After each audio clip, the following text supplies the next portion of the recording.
Donc là, on est sur une exploitation laitière, située au Nord Vendée.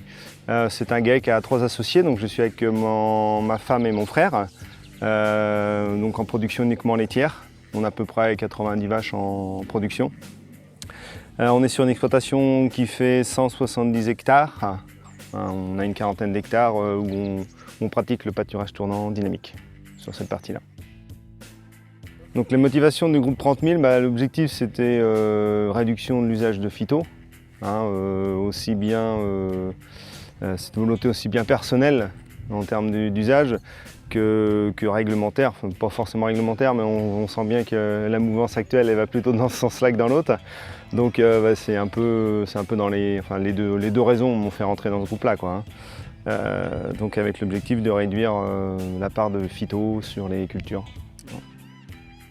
Alors sur l'exploitation, on procède de deux manières. Donc on a augmenté la part de prairies dans l'alimentation des animaux, donc notamment avec le pâturage. Donc, ce qui fait qu'on réduit la surface de culture. Une surface de prairie demande moins, sinon rien du tout en phyto.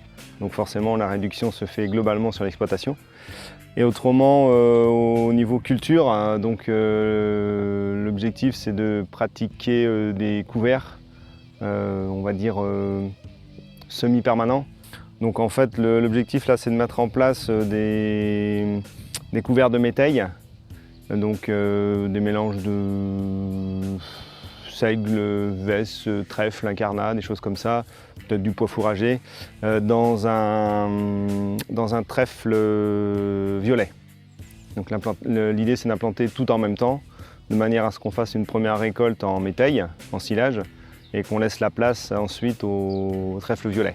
Donc l'objectif c'est d'avoir ce système de trèfle violet qui nous permette d'avoir une couverture du sol et donc de limiter l'usage des phytos, notamment limiter le salissement en interculture. Donc on a ces deux objectifs sur l'exploitation, donc d'une part d'augmenter la partie d'herbe et de mettre des couverts plus permanents de manière à gérer un peu le salissement sur les parcelles. On trouve plus d'équilibre, c'est-à-dire qu'en fait en augmentant cette part fourragère, donc l'idée c'est d'avoir des fourrages de qualité, donc aussi bien en énergie pour le maïs qu'en protéines pour les métails. Donc là avec les mélanges métails on arrive à avoir des ensilages à 17, 18 voire 19 de MAT. Donc après avec un ensilage maïs on arrive à avoir des équilibres de ration de base qui sont déjà assez élevés, disons qui nous conviennent à nous. Donc finalement on se rend compte que les animaux sont en meilleure santé. En maintenant un niveau de production un peu plus bas, on a des animaux qui se portent mieux et en fait un coût de ration qui est aussi beaucoup plus intéressant. Donc,